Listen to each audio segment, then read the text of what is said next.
This story is titled, Mom Always Favored My Brother, but Stealing My Inheritance for Him Was the Last Straw. Guys, before we start the video, I just saw something crazy. 82% of you watching right now aren't subscribed. If you're already here enjoying the content, why not hit that subscribe button? It's completely free, takes just a second, and it really helps the channel grow so I can keep bringing you more stories you love. Now let's start the video. OP starts by saying, growing up, it was impossible not to notice that Michael was Mom's favorite. He was 4 years older than me, and in her eyes could do no wrong. If he got into trouble, she'd twist the situation until somehow I was to blame. Looking back, I guess it started when I was really little, maybe around 6. There was this day at the park when Michael decided he wanted to use the swing I was on. I told him to wait his turn, but instead of waiting, he shoved me off. I landed wrong and broke my arm. I cried so hard that day, not just because of the pain, but because of how Mom reacted. Instead of scolding Michael, she scolded me. She said I should have just let him use the swing because he was older and didn't know better. I remember sitting there, holding my arm, thinking, why am I the one in trouble? That kind of summed up my childhood. It didn't stop there. Michael had a habit of going through my stuff. He'd take money from my piggy bank whenever he felt like it, and when I complained, Mom would brush it off. She'd say, he needs it more than you do. You're too young to understand. I'd save up for weeks, sometimes months, for little things I wanted. A new toy, art supplies, stuff like that. And Michael would just take the money without a second thought. Once, he spent it on candy. And another time, he used it to buy a cheap video game from one of his friends. Mom's solution? She didn't make him give it back or even apologize. Instead, she bought him a new game to cheer him up because he was feeling bad about being yelled at by Dad. Dad was the only one who ever tried to hold Michael accountable, but his efforts never lasted long. Mom would always step in, saying Michael was just misunderstood or going through a phase. I think that's why Dad was always so protective of me when he was around. He could see how unfairly I was being treated, but everything changed when Dad died. I was 12, and Michael was 16. He passed away in a car accident on his way home from work. It was a rainy day, and the roads were slippery. I don't remember much from that night except the sound of Mom crying in the kitchen when the police came to tell us. At first, it felt like our whole world had shattered, but while I was grieving the loss of my dad, Michael seemed to become Mom's entire world. The first few weeks after Dad's death were a blur. I tried to keep up with school, but it was hard. I'd come home and find Mom sitting on the couch, holding one of Dad's shirts, crying. At first, I thought maybe we'd bond over our shared grief, but every time I tried to talk to her about how I was feeling, she'd change the subject to Michael. Michael's having such a hard time, she'd say. You need to be strong for your brother. That became her mantra. Be strong for Michael. It didn't matter that I was just a kid too. I was expected to pick up the slack. Suddenly, I was responsible for cooking dinner, cleaning the house, and making sure Michael had everything he needed. Mom would spend hours talking to him, comforting him, while I sat in the background, trying to figure out where I fit into this new version of our family. One night, I overheard her talking to a friend on the phone. She said, Michael's the one who really needs me right now. He's so sensitive and he's taking this so hard. My name is different. She's stronger. I don't think she realized how much that hurt me. I wasn't strong. I was a scared, grieving kid who had just lost her dad. But in Mom's eyes, my feelings didn't matter as much as Michael's. As the years went on, the favoritism only got worse. Michael started acting out not long after Dad died. He'd talk back to teachers, skip school, and get into fights. One time, he was caught selling cigarettes to younger students. Instead of punishing him, Mom made excuses. She said he was acting out because of his grief and that the school didn't understand him. When they threatened to suspend him, Mom pulled him out and enrolled him in a different school, claiming the first one wasn't challenging enough for him. It was ridiculous. Meanwhile, I threw myself into school. I joined clubs, worked hard to get good grades, and even started working a part-time job when I was 15 to save up for college. But no matter what I did, it was never enough to get Mom's attention. She missed my honor roll ceremony because Michael had detention that day. She missed my first debate competition because Michael needed help with his homework. The pattern was clear. Michael always came first. I didn't just resent Michael, I resented Mom too. It wasn't his fault that she spoiled him, but he knew how to take advantage of it. He'd get away with anything, and he knew I couldn't. One time, I worked for weeks on a science project, and Michael destroyed it the night before it was due because he didn't win a school contest. I was furious. But when I told Mom, she made me apologize to him. She said I should have been more understanding because Michael was upset. Then she took him to the mall and bought him a new video game to make him feel better. By the time I was in high school, I stopped expecting anything from Mom. I knew she wasn't going to show up to my events or celebrate my achievements. I focused on myself and started to dream about getting out of that house. I wanted to go to college, get a good job, and build a life that didn't revolve around Michael's drama. But even as I planned my escape, I couldn't help but feel the weight of Mom's neglect. Every time she chose Michael over me, it chipped away at my sense of self-worth. I started to wonder if maybe I really was as unimportant as she made me feel. Looking back now, I realize how much that dynamic shaped me. It's no wonder I grew up feeling like I had to prove myself constantly, even when there was no one around to notice. By the time Michael turned 17, things started to go from bad to worse. His phases were no longer just small acts of rebellion. They were full-on destructive patterns. He started drinking, skipping school more often, and picking fights with anyone who crossed him. But instead of holding him accountable, Mom doubled down on her excuses for him. She'd say, "He's just acting out because of your dad," or "You don't understand what he's going through." It was hard to watch. Every time Michael messed up, Mom was right there to clean up the mess. If he got into a fight at school, she'd march down to the principal's office to defend him. If a teacher called about his behavior, she'd accuse them of being unfair. It didn't matter how bad it got, she always found a way to blame someone else. Meanwhile, I stayed invisible, trying to avoid getting caught in the crossfire. When Michael crashed Mom's car while drunk, I thought for sure she'd finally draw the line. He'd been out with his friends, drinking all night, and somehow convinced one of them to let him drive home. He ended up wrapping the car around a tree. Thankfully, no one else was hurt, but it was a miracle he walked away with only minor injuries. The next morning, the police showed up at our house. I watched as Mom talked her way out of it, promising to handle it. She hired a lawyer to reduce Michael's charges and told me to stay out of it when I asked how she could afford it. Later, I found out she'd taken out a loan to cover the legal fees. It was beyond frustrating. Michael wasn't even apologetic. He acted like it wasn't a big deal, and Mom let him get away with it. A few months later, Michael got another DUI. This time, Mom refinanced the house to pay for a better lawyer. I remember overhearing her on the phone, begging the bank for an extension. It broke my heart. She was willing to risk everything for Michael, even if it meant putting herself in financial ruin. When I suggested Michael take the bus to get around, she snapped at me, saying it wasn't safe for him. "Family helps family," she told me, like I was the one being unreasonable. By this point, I'd stopped trying to reason with her. It didn't matter what Michael did. She'd always find a way to excuse it. So I focused on myself.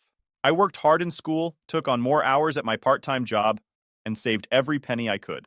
My dream was to go to college, get a degree, and eventually move far away from the chaos of my family. Working at the bakery became my escape. My boss, Mrs. Chun, was like a breath of fresh air. She treated me with respect and kindness, which was something I wasn't used to at home. She taught me everything she knew about baking and even encouraged me to start thinking about opening my own bakery someday. It felt good to have someone believe in me. Mom, of course, was too busy with Michael to notice any of this. She missed my high school graduation because Michael had some minor stomachache and needed her. She didn't even bother to apologize. I sat there in my cap and gown, surrounded by my classmates and their families, feeling completely alone. Mrs. Chun came, though. She brought flowers and even took me out for ice cream afterward. It wasn't the same as having my mom there, but it meant the world to me. Michael, meanwhile, kept spiraling.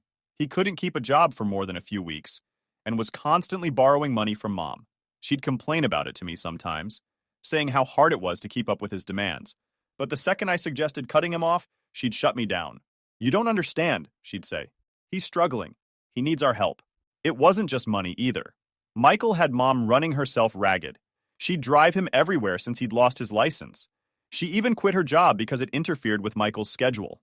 I remember asking her how she planned to pay the bills, and she just shrugged, saying, "We'll figure it out." It was maddening. She was so deep in denial that she couldn't see how much damage she was doing, to herself and to me. I tried to talk to Michael once, hoping to get through to him.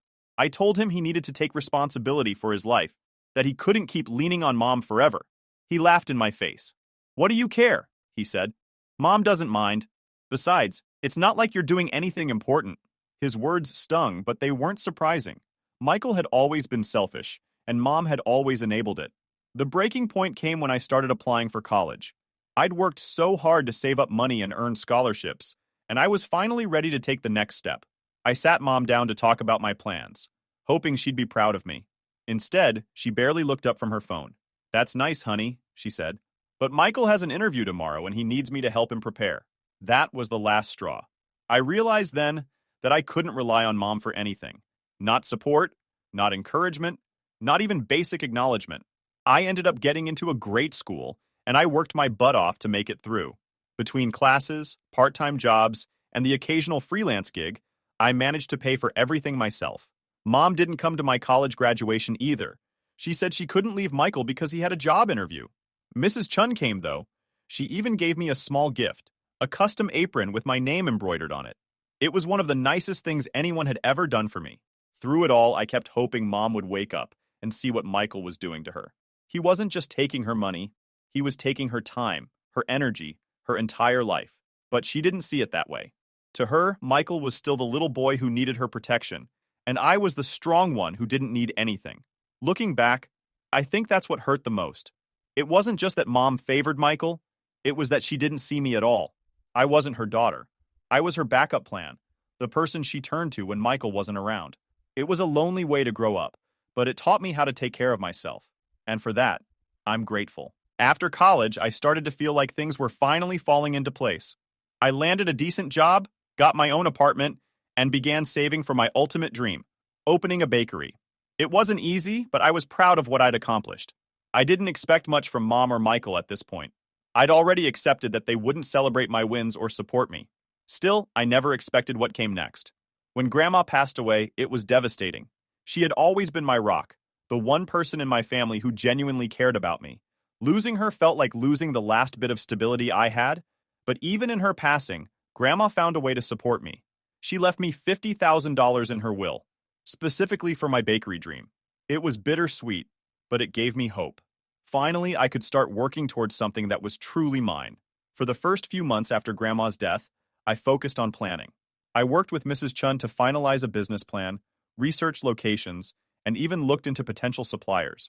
But as time passed, I realized the money hadn't been transferred to my account. At first, I thought it was just a delay in the estate process. I called the lawyer handling Grandma's will to check on the status, and that's when everything unraveled. The lawyer told me the money had already been claimed. Mom had collected it, saying she was managing it on my behalf. My heart sank. I knew something was wrong. Mom hadn't mentioned anything about the money, and knowing her history with Michael, I had a sinking feeling about where it had gone. That evening, I went to Mom's house to confront her. She looked surprised to see me and immediately started acting cagey when I brought up the inheritance. "Oh, I was going to tell you," she said, fidgeting with the hem of her shirt.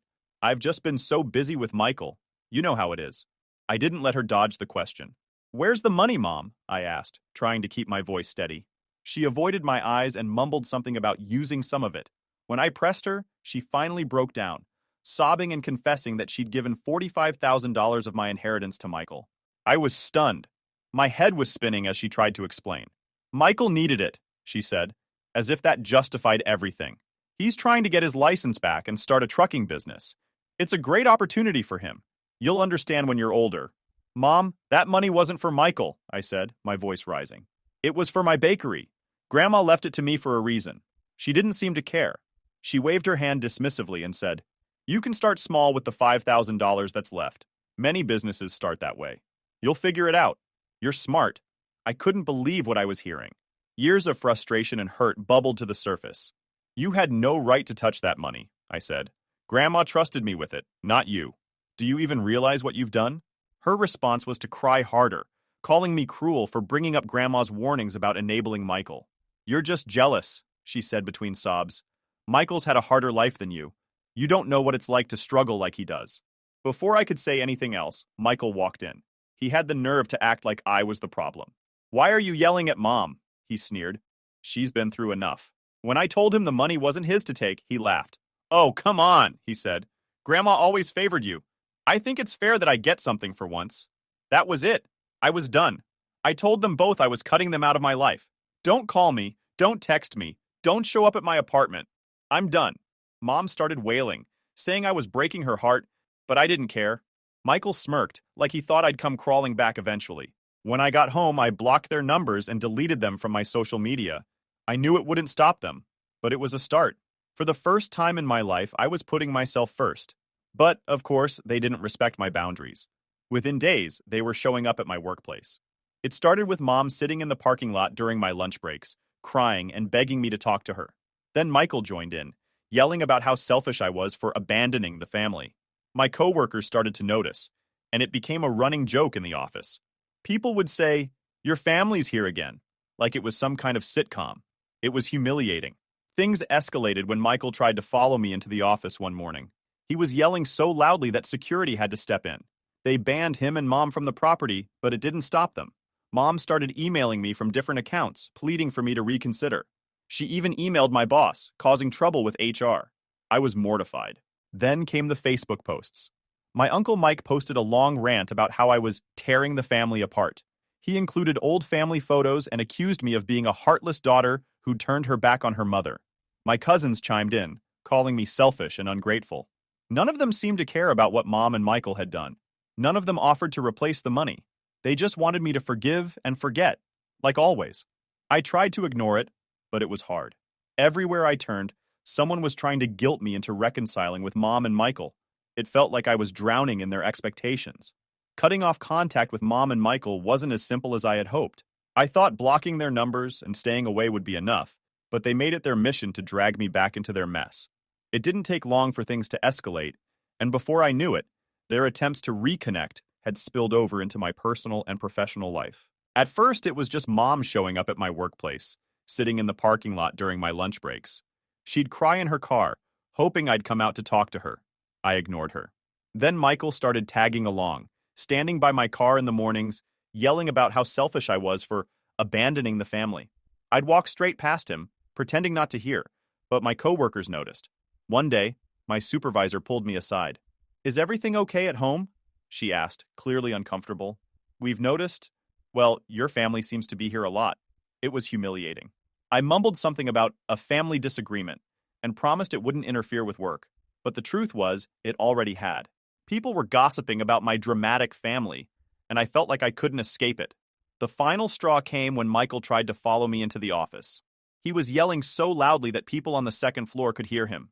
Security had to step in, escorting him out while Mom stood outside, sobbing and telling anyone who would listen that I was breaking her heart. After that, security banned both of them from the property. I thought that would be the end of it, but Mom found another way to insert herself into my life. She started emailing me from different accounts, pleading with me to reconsider. When that didn't work, she emailed my boss, telling them I was in a fragile emotional state and asking for understanding. HR got involved, warning me that if the emails didn't stop, it could jeopardize my job. I was mortified, but Mom wasn't the only one trying to guilt me into forgiving them. My Uncle Mike decided to make it a public spectacle. He posted a long rant on Facebook, complete with old family photos, accusing me of being a heartless daughter and tearing the family apart. My cousins chimed in, calling me selfish and ungrateful. It felt like an ambush. None of them seemed to care about what Mom and Michael had done. They just wanted me to keep the peace, even if it meant sacrificing my happiness. Despite all this, I refused to back down. I knew I was in the right, even if no one else seemed to think so. Then, one weekend, I ran into Michael's ex, Olivia, at the grocery store. We hadn't spoken in years, but she recognized me right away. After some small talk, she brought up Michael, asking if he was still causing trouble. I told her about the inheritance and his supposed trucking business, and she burst out laughing. "Trucking business?" she said, shaking her head. "Michael doesn't have any plans for a business. He's been gambling for over a year. He's in deep, like $40,000 in debt." I froze. "What are you talking about?" "Mom said he needed the money to get his license back and start the business." Olivia pulled out her phone, scrolling through old messages. "You need to see this," she said, showing me texts from Michael. In the messages, he bragged about convincing Mom to give him the inheritance. He called me stupid for believing the trucking story and laughed about how easy it was to get Mom to hand over the money. Reading those texts felt like a punch to the gut. He mocked me, mocked Grandma, and even joked about how Mom would always pick him over me. One message stood out. "She's so dumb. Grandma should have just left it all to me." Olivia kept scrolling, showing me more proof. Michael had borrowed money from dozens of people, spinning different sob stories to each one. He'd told our elderly neighbor, Mr. Wilson, that he needed $5,000 for medical bills. He convinced a family friend to give him $3,000 for a car repair business. Every penny he got went straight to gambling. Armed with this evidence, I went to Mom's house that evening. She tried to play dumb at first, saying Olivia was just bitter and out to get Michael. But when I showed her the messages, she finally admitted the truth. She said the loan sharks had been threatening Michael and that she felt she had no choice but to help him. You had no right to touch that money, I yelled, my voice shaking. Grandma left it for me. She trusted me with it. Mom's response was infuriating. I couldn't let them hurt Michael, she said, as if that justified everything. I couldn't risk losing the house. You're young. You can save up again. Why didn't you sell your house then? I shot back. Why not take out a loan? Why does Michael's mess always fall on me? She didn't have an answer. Instead, she deflected, saying I was being selfish and ungrateful. I did what any mother would do, she said, tears streaming down her face. You'll understand when you have kids of your own. But I didn't buy it. Mom had made her choice. And it wasn't me. It was never me. The next day, I got a call from Grandma's lawyer. He'd been reviewing the estate paperwork and discovered that Mom had forged my signature on several documents to access the inheritance. He said he was legally obligated to report the forgery and asked if I wanted to press charges. I felt sick. Pressing charges against my own mother? It felt unthinkable. But at the same time, I couldn't just let her get away with it. This wasn't just about the money anymore. It was about standing up for myself after years of being sidelined and mistreated. I told the lawyer to move forward. When Mom found out, she called me, frantic and tearful. She begged me not to press charges, saying she'd only done it to protect Michael. He said he'd leave if I didn't help him, she sobbed. He threatened to move across the country and cut me off. It was always the same story with her. Michael's needs came first, no matter the cost. But this time, I wasn't backing down. For once, I was standing my ground. The fallout from pressing charges against Mom was worse than I had imagined. The news spread quickly through the family, and almost everyone on Mom's side turned against me. My Uncle Mike led the charge, blasting me on Facebook and calling me a disgraceful daughter. He claimed I was destroying my family over money, and even accused me of trying to make Mom homeless. His post went viral within our small community, and suddenly, distant relatives I hadn't heard from in years were chiming in with their opinions. Blood is thicker than water, one of my cousins wrote. How could you do this to your own mother? She's always been ungrateful, another added. A real daughter would forgive her mom. I tried not to let it get to me, but it wasn't easy. These people had no idea what I'd been through, and they didn't care to understand. None of them offered to help replace the money Mom had stolen, and none of them held Michael accountable for his actions. They just wanted me to sweep it all under the rug and pretend everything was fine. Dad's side of the family, however, stood by me. They knew the kind of person Michael was and how much damage Mom's favoritism had caused over the years. My aunt called to check on me almost daily, and a few relatives even pooled together a small fund to help me save for my bakery again. It wasn't much, but their support meant the world to me. Meanwhile, Michael was in trouble. Olivia had filed a report about his gambling debts and the money he'd scammed from her, and the police were investigating him for fraud. It turned out he'd been running fake business schemes for years, targeting people who trusted him. The scale of his deception was staggering. Over $120,000 stolen from friends, neighbors, and even members of our church. One of his victims was Mr. Thompson, our elderly neighbor. Michael had taken $5,000 from him, claiming he needed surgery. Another was a retired couple from church, the Adams, who gave Michael $25,000 after he convinced them he had government contracts to renovate low-income housing. He even scammed his old high school teacher, Ms. Thompson, out of $15,000 for a fake food truck business. Mom had helped him cover up some of these scams, paying off victims and writing apology letters to keep them quiet. When the police arrested Michael, I felt a strange mix of relief and sadness. He had hurt so many people, but part of me still remembered the brother I grew up with, the one I used to look up to before Mom's favoritism poisoned everything. Michael had always been selfish, but Mom's constant enabling had turned him into a monster. Mom's case came next. The evidence against her was overwhelming. Handwriting experts confirmed she'd forged my signature to access the inheritance, and the bank records didn't lie. Her lawyer reached out to me, offering to settle by selling her house and repaying me in small installments. But I refused. This wasn't just about the money anymore. It was about standing up for myself and holding her accountable for years of neglect and betrayal. The trial was painful to sit through. Mom looked frail and exhausted as she took the stand, and her lawyer painted her as a desperate mother who had acted out of love for her son. But the evidence spoke louder than her tears. Even when the judge handed down her sentence, Mom refused to take responsibility. She looked at me with pleading eyes, as if expecting me to forgive her one last time. I didn't. After the trial, I packed up my life and moved to a new city. I found a small apartment, got a job at an accounting firm, and started rebuilding. I didn't tell anyone in my family where I went, determined to protect myself from further interference. For the first time in my life, I felt free. But the peace didn't last long. Mom began calling me from different numbers, begging me to write a letter to the judge asking for leniency for Michael. She insisted he didn't deserve jail time, that he'd learned his lesson. Even some members of our old church reached out, saying Mom only acted out of love and that I should forgive her. I ignored them all. I had spent my entire life putting their needs above my own, and I wasn't going to do it anymore. Michael's trial came first. The courtroom was packed with people he had scammed, each one sharing how his lies had affected their lives. Some cried, expressing guilt for trusting him, while others spoke with anger about the financial and emotional toll he had caused. For the first time, Michael couldn't charm his way out of trouble. He avoided looking at me the entire time, but I didn't care.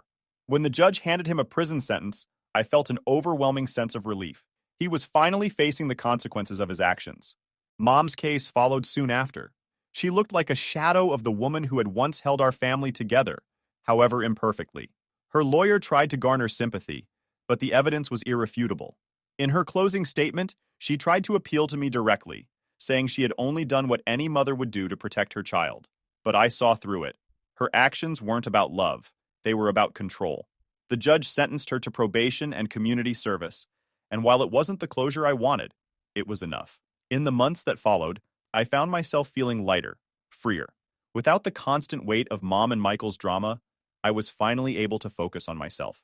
I stayed connected with Dad's side of the family, whose quiet support had been a lifeline. They encouraged me to keep pursuing my bakery dream, reminding me that I deserved happiness. Life in my new city has been peaceful. I've made new friends, built a routine, and started saving for my bakery again.